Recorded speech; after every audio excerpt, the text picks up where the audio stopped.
Hey guys, it's Kelly. Welcome back to my channel. And if you are new here and you absolutely love Korean skincare, please consider giving my channel a subscribe anytime during this video if you like what you see. So today it's episode 9 of This or That. Oh yes, it is time to play K-Beauty This or That once again, which is a video where we take two really similar Korean skincare products and we put them up against each other. We do a really in-depth comparison review, ultimately deciding which one is better, this or that. So today I have a highly requested battle between Secret Key Starting Treatment Essence versus the Rose Edition. Then we're going to jump over to some hyaluronic acid serums. Isntree is going up against The Lab by Blanc Doux. And finally, we're going to end with a mineral sunscreen battle between the new Klairs Midday Blue UV Shield versus Purito Comfy Water Sunblock. So if you guys are so ready to get your this or that on, give the video a big thumbs up and let's get started. So let's start off with the Secret Key Starting Treatment Essence versus the Rose Edition. Now I have to be honest with you, I was so ready for this to be very cut and dry, straightforward. Do you want rose water in your essence or not, right? That's the difference between these two. I couldn't have been more wrong. It is not that straightforward. These two products, although they basically share the same name, they are completely different from each other. So let's talk galactomyces because this is the star ingredient shared between both essences. Now this is a yeast derived ingredient and you guys may be familiar with the whole like skincare myth surrounding this ingredient. So this was discovered supposedly when researchers realized that the people who worked in sake factories who had to deal with creating the sake, and there was this like kind of like leftover fermentation liquid that they would constantly be putting their hands into. And what they realized is those hands were snatched. They were youthful, they were soft, they were glowing, they were just so ageless. And the rest of the workers' arms and face and that, it wasn't. So they realized there's got to be something in this like leftover sake fermentation liquid, right? And that is how galactomyces was discovered, supposedly. Galactomyces is super rich in amino acids, vitamins, minerals, and antioxidants for your skin. Plus it can help protect against damage. Also, it can stimulate your skin's natural hyaluronic acid, which is very plumping and hydrating. It's very moisture barrier supportive. Plus, it can help with hyperpigmentation on the skin, really help give you a very even and glowing complexion. Both essences contain galactomyces. However, the ingredients list get pretty different after that. So let's start with the original starting treatment essence first. It contains another brightening ingredient called arbutin. Now this is fantastic for your overall complexion. It will help give you that bright and healthy look, but arbutin is especially well known for helping with hyperpigmentation due to sun damage. This also features EGF. Now this is a peptide that's very healing for the skin. It can really help prevent and repair a lot of damage on the skin. So that's going to bring a lot of the anti-aging benefits to this formulation. This also features dimethicone. What? Why? Why? Dimethicone in this formula, really, I mean, the benefits that it's probably bringing are as a penetration enhancer, helping the overall formula get into your skin better. And it's also going to act like an emollient, bring a touch of moisture into the formulation. Now, I mean, this does leave your skin feeling a little soft, a little conditioned. I wouldn't go so far as to say it's silicone-y. If you're aware silicone's on the list, you'll probably feel it a little bit more. Not my favorite, but it's also not the worst ingredient, right? Like, it's okay. It's okay. Now, the overall essence contains 24 different ingredients, and that is very different from the Rose Edition, which only has 9 ingredients. Like, what? These are so different. So the Rose Edition does not use Arbutin. Instead, it's actually using niacinamide, which we're all pretty familiar with. It's very common to be found in first essences, so it's definitely going to help boost the brightening effects. And of course, the biggest difference here is the rose, right? The Rose Edition uses rose, the original doesn't. The rose is coming from rose water. I think it's a very faint rose scent coming off of this essence. Now, just like full disclosure, we're in the middle of spring. I definitely suffer from seasonal allergies, and my sinuses are like, they're full to the brim. You know, maybe my sense of scent is off. I did not get a very obvious rose scent off of this. It was very surprising. I really had to kind of get in there, and I was like, okay, yeah, I think I smell a little faint whisper of rose water. Good or bad? You know, I have sensitive skin. Is this something I need to worry about? I want to avoid fragrance. Is this something that I should avoid? There are a lot of different ways you can get that original like rose ingredient into your skincare products. And water is one of the most like diluted, and for lack of a better word, watery ways to do it, right? It's a very weak solution of rose. After that, we have extract. It's going to be more concentrated, and oils, in this case, it would actually be considered an essential oil. Rose oil is like a rose balm. It is so highly concentrated, and the amount of roses needed to make just a tiny bit of oil, it's a lot of roses for a little bit of oil. So that tells you how much is packed into that oil. That's where a lot of people run into the issues with the essential oils, because they're almost too concentrated, and that's why there's a big potential for irritation, among other reasons, but that's part of it. So having that in mind, you can see that the potential irritation risk is low with rose water. It is still a possibility though, so that's why it's important to understand your skin's triggers. If you've had issues with floral extracts or waters in the past, you know to avoid it, right? If you've had issues with rose, you know to avoid it. But if you're somebody who is just completely, avoiding essential oils, you're trying to like take the fragrance out of your skincare, right? In that sense, I think that you might be okay using it. You might be. I can't promise you anything. I can tell you I've used rose water with no problems many times, like way back in the past. Recently I've used it. I've had no issues. So it's really a personal call, but hopefully some of that information helped you guys out. Now, the original essence is incredibly thin. This is probably the thinnest first essence I've ever tried, and there's really not a lot of hydration here. Now, most first essences don't carry a lot of their own hydration, but this one definitely has none. So I wanted to point that out. And this does leave your skin feeling a little softer, a little more conditioned and prepped. It's not like, oh my gosh, I just feel like I put makeup primer on my face. It's not quite that intense. There's just a hint of it, but I never felt like it blocked any of my other skincare products from absorbing into my skin, so that was definitely a good thing. The Rose Edition doesn't feel as thin when you move it between your fingers. It doesn't feel as thin as the original, and in fact it actually feels like it has a little touch of hydration to it that the original just doesn't have. And I must admit, the Rose Edition, I felt like it really acted as a hydration booster for the rest of my skincare products, especially when I layered my toner right on top of it. It felt like it really enhanced the hydration levels on my skin, which was a surprise that these two really did perform quite differently. So this or that, and I am like so surprised by my answer. My skin prefers the Rose Edition. Like, what? Now with the Rose Edition, I did notice that my complexion looked a little bit brighter. Now, this is not like, wow, my skin is so even tone. Not exactly. It's a little bit more like, okay, yeah, it's definitely looking a little bit more healthy, a little bit brighter. It's subtle, but I did notice that benefit.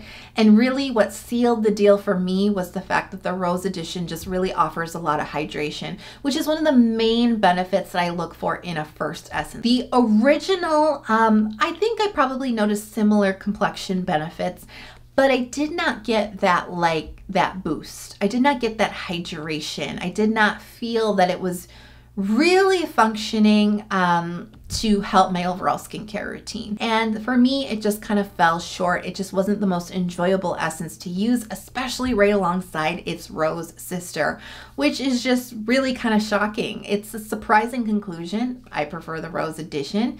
Ingredients side by side, right? The rose edition just on paper alone looks more impressive. So, yeah, this or that, I think the rose edition's just a little bit better. Next up, arguably, are the two most popular hyaluronic acid serums in K-beauty today.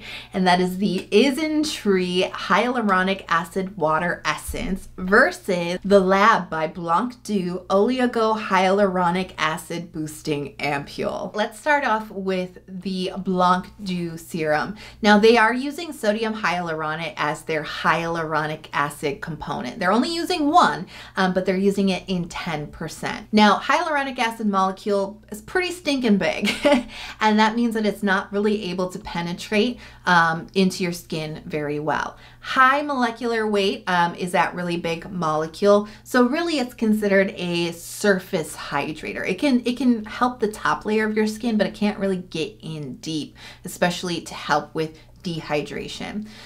Now, low molecular weight hyaluronic acid makes that molecule smaller, and so the penetration is better, which means it can get in deeper to your skin. They're not just using any old sodium hyaluronate, they are using Oligo sodium hyaluronate. This is a more specialized version that clocks in at 10,000 Daltons, so it is considered a low molecular weight hyaluronic acid, therefore it should be able to hydrate the skin at a deeper level. So the texture of this is so purely classic hyaluronic acid. It's a clear, almost gel-like serum, and it spreads really nicely across the skin, but it does take a little bit longer to absorb, and you know, it is quite medium weight on the skin. The thing about hyaluronic acid, real hallmark sign, right, is kind of a stickiness or a tackiness. You just can't get away with it. You know, you can't fault a product for having it, but this one does have that tacky, almost sticky feeling to this one. My fingers were getting quite gluey on my skin. So let's talk about the Isntree Hyaluronic Essence / Serum. Now they're using 8 different types of hyaluronic acid here at different molecular weights. So a really good mix. Actually, you know, just like way too many different types of hyaluronic acid to talk about in this particular review, but I will point out one, sodium hyaluronic cross polymer. So basically what this is, instead of a bunch of different hyaluronic acid molecules floating around, they actually deliver it to your skin in like a hyaluronic acid mesh. They are bound together in this mesh, and it just kind of envelops your skin with a lot of hydration. Sodium hyaluronic cross polymer has actually been found to be 5 times more hydrating than regular hyaluronic acid, which is already like crazy water binding, right? And this actually does it 5 times better. So insane. And it also really delivers that hydration over a longer period of time. So it kind of keeps your skin hydrated throughout the day. I find it really interesting that they are using prickly pear oil in this serum. Now, this is a fatty acid oil that is derived from the seeds of cactus, and it is a very high linoleic acid oil, so moisture barrier supportive. It has a lot of vitamin E and a ton of antioxidants, but it's actually really well known for being a very light, pleasant type of oil, very light on the skin. This is not heavy, this is not greasy. It just brings that nice light touch of moisture to the serum, which I find very pleasant. The texture of this is so surprising. The first time I used it, I was like, is this a hyaluronic acid serum? It spreads across the skin beautifully, and it absorbs so quickly. Very, very lightweight on the skin, but you can feel there is a touch of moisture to this. There's just a little slip to this one. It feels so beautifully balancing on the skin. It's hydrating, but also moisturizing. It is not thick, it's not heavy, and what is so wildly surprising with 8 different types of hyaluronic acid, it's not sticky. It's really not sticky. I mean, maybe just a touch attack, but honestly, I mean, in comparison to the Blanc Doux, like nothing. So this or that. And before I answer, I kind of want to like let you know something, which is something you guys probably know. I don't really like hyaluronic acid as like a star ingredient in especially serums and toners. I have had a lot of struggles in the past with hyaluronic acid actually dehydrating my skin further. That being said, Isntree is a beautiful hyaluronic acid serum. Like, wow. If I'm somebody who like almost actively avoids these types of serums, hyaluronic acid serums, I'm actually reaching for the Isntree a lot. And I really do feel like their formulation is just far more sophisticated. They're not just dumping in this kind of star trendy hyaluronic acid as an ingredient and just being done with it. I really feel like they took a lot of care crafting this and understanding that there's a lot of great power to be harnessed through hyaluronic acid, but it almost needs to be balanced out a little bit to help fight, you know, the potential for dehydration, to help, you know, keep that hyaluronic acid in place and doing its job by balancing it out with some of the moisturizing ingredients, but still coming up with this really elegant and lightweight texture. It brings a lot of great hydration to my skin. I feel like it plumps my skin, but that little hint of moisture is exactly what my skin needs, and it's great. So I'd really actually recommend it if you have struggled with hyaluronic acid in the past, but maybe you want to try it again. Dry and combo dry skin types are going to like this formula because it does help lock that hydration in place, especially for dehydrated folks. This could be your answer. The Blanc Doux, by the way, not a bad product. You know, I can't really find any faults with this. I fully expected that this was going to increase dehydration on my skin, and it actually did not. My skin felt comfortable, but I must admit it didn't feel like it went wildly over the top with hydration. It wasn't like the most hydrating thing I've put on my skin. Not even close. You know what I mean? It was very average in that department. It worked, but it just didn't wow me. I see it on sale a lot for amazing, like $11, like a really amazing price. So it could be a good option, but just in a this or that battle, Isntree wins hands down. And finally, our mineral sunscreen battle between Klairs Midday Blue UV Shield versus the Purito Comfy Water Sunblock. Now, Klairs actually just recently released this sunscreen, and they did send it to me for review. And I sort of teased this on my Instagram. I gave you guys some first impressions about the sunscreen, and you guys were like, how does it compare with Purito? And I was like, this is my next this or that comparison review. All right, so first things first, with the new Klairs sunscreen, you need to know that it contains fragrance. Yeah, and I know a lot of you are like, hey, this or that episode is over. I have seen it, this is like funny. I have seen it described as allergy or allergic free fragrance. You know, the sassy part of me is like, what does that even mean? That means nothing. It means nothing. What it means is that they have tested the fragrance that they're using in the sunscreen for irritation, for irritating properties, and they probably tested it on a few different people's skin. How many participants in the study? Probably not that many, but they have concluded that it's unlikely to cause irritation. Okay. For a lot of us, you know, fragrance is fragrance. You need to be aware of the ingredient guanidine. It does have some good skin soothing properties, but it is mostly used, at least in my opinion, it's mostly used in skincare because it imparts this really beautiful cornflower blue color. You see it in the Klairs Midnight Blue Calming Cream, and you see it here in the sunscreen because there is a little hint of blue to this sunscreen, and that is guanidine. There are some studies out there that show that guanidine is potentially phototoxic. It can up your skin's sensitivity to the sun, and it also just kind of does a lot of weird things when exposed to UV light. Like, why do I want that? I don't want that in my sunscreen, no. So here's the thing, you know, when ingredients are being studied, they are being used in really high amounts, really high concentrations. What is being used in a skincare product is so minute. It's so minute. There is going to be a discrepancy there. There is a difference there. You know, when you study something under lab conditions in a high amount, and then when you take a small amount in a formulation with other different ingredients at play, and you make a sunscreen, the results are going to be different. That's the one thing we don't always realize when we look at studies and when we look at skincare products. There is like a middleman, right? The formulation, and there's just no way for us to know that. So am I saying it is or isn't photo? I don't know. I could never answer that, but it's just that one little missing piece of information that we should have in our back pocket. If you are uncomfortable, just avoid it, right? Just avoid it.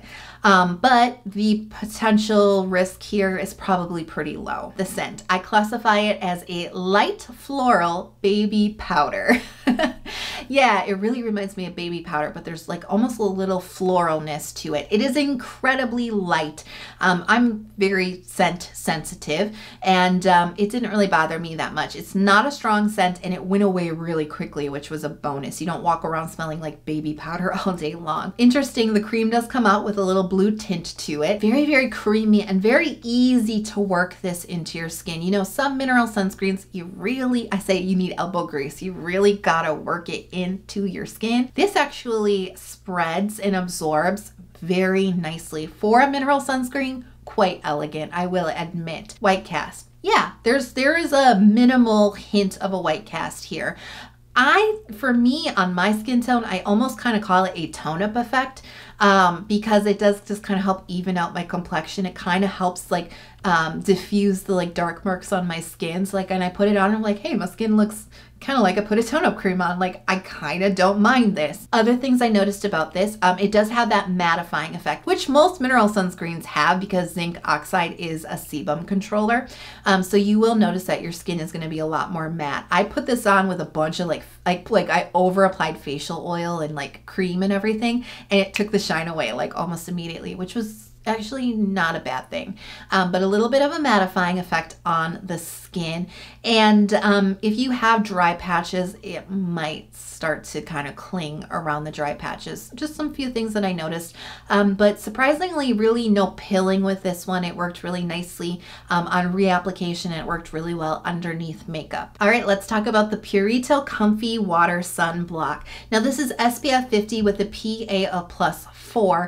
Purito has published their PPD, and it is 19.3. Unfortunately, I don't know what the PPD for Klairs is. Some notable things about the ingredients list: niacinamide, which is always great to see because it is a sunscreen booster. This also contains a lot of centella, and this contains what they call a 70% water base. That's actually what allows this sunscreen to be very, very lightweight and easily spread. But as you guys know, when you get like a really high amount of water, or conversely a high amount of oil into a product like a sunscreen, you're very likely going to run into pilling.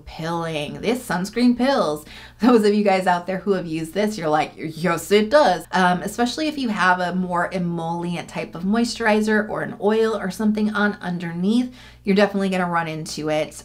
Even if you get your layers like real watery and light underneath the sunscreen, the pilling is probably still going to happen on the first application, on reapplication, putting makeup on top of it. It pills. It's a major downfall of the sunscreen, but let's just be clear, it pills. So the texture is very surprising, incredibly lightweight, really easy to spread, and it absorbs in the skin really nicely without any of those streaks. Now this is really wears on the skin very, very lightweight. In comparison, the Klairs, I would have to say that more creamy texture is a little bit more medium weight. So this definitely has that mattifying effect. I mean, that's real classic mineral sunscreen. I can't really detect a white cast when I use this, like at all. Like, it really does not have a white cast on my skin tone, and I wouldn't even go so far as to call it a tone-up effect like the Klairs has. It really doesn't have that. Other note that I wrote myself about like how it performs was pills, which we already covered, so just in case you didn't hear me before, it pills. Neither one of them is perfect. They both have flaws. So how are we going to decide which one is better? So I basically wrote myself a pro and con list. Number one, Klairs has fragrance and Purito doesn't. Klairs has silicones in the ingredients list. Purito doesn't. Klairs is creamy, Purito is watery. Klairs doesn't pill, Purito does. Klairs has more of a white cast, Purito, not so much. So this or that, like that pros and cons list didn't really help, right? which is why for the first time in the history of this or that, in the history of 9 episodes, I'm declaring a draw. Neither one of these products rises above the other one, especially in that kind of checklist. They're not perfect products. They both have many things wrong with them. On paper, Purito looks better, right? No fragrance, no silicones. Klairs on paper doesn't look that good. Guasoline fragrance, not that great. But what I have to tell you is, I know I've shared this before. I personally, like, my skin kind of doesn't like mineral sunscreens. I'm 99% sure that I'm sensitive to zinc oxide. I think it just dehydrates my skin. And every mineral sunscreen that I've tried has done it to some degree, right? You know, it's just some do it more, some do it less. The formulation is definitely important, but it always happens. That being said, my skin preferred Klairs. I'm like, what? Why? This is such a confounding episode, isn't it? Lots of biases being broken. My skin preferred Klairs because it was much more comfortable for me to wear. Purito, on the other hand, I can only wear it like a day or 2 in a row, and then I gotta stop because it actually compounds the dehydration. It just gets worse the further you go with it. Now, I'm not declaring Klairs the winner. I'm just telling you, like, my skin just kind of preferred that. But I don't prefer fragrance, and I don't prefer guasoline in my sunscreen. So it's like, what are you supposed to do, right? And Purito makes my skin feel really dry, and it pills like crazy. So this or that? Nope. Nope. Wow, that episode was like a real wild ride. I think you guys felt it too. I definitely did. So I hope you guys enjoyed it as ever. You know, I'm always curious to know what you want to see on the next episode, because next month we're going to do episode 10 of this or that. So maybe we should do something special. Let me know in the comment box below what you want to see on the next episode. If you love the video but you haven't subscribed yet, please hit subscribe. I release 2 new Korean skincare focused videos every single week. Turn on notifications so you're never out of the loop, because sometimes I release 3 videos a week. And if you guys haven't joined me over on Instagram, but you love to see K-beauty on your feed, come join me on Instagram. I post lots of routines, reviews. I introduce lots of new products, and like all my K-beauty adventures are over there. So come join me on Instagram if you want to. I hope you guys are having a fantastic day. I can't wait to see you in the next video. I hope you are healthy, happy, and safe, and I can't wait to talk to you soon. Bye.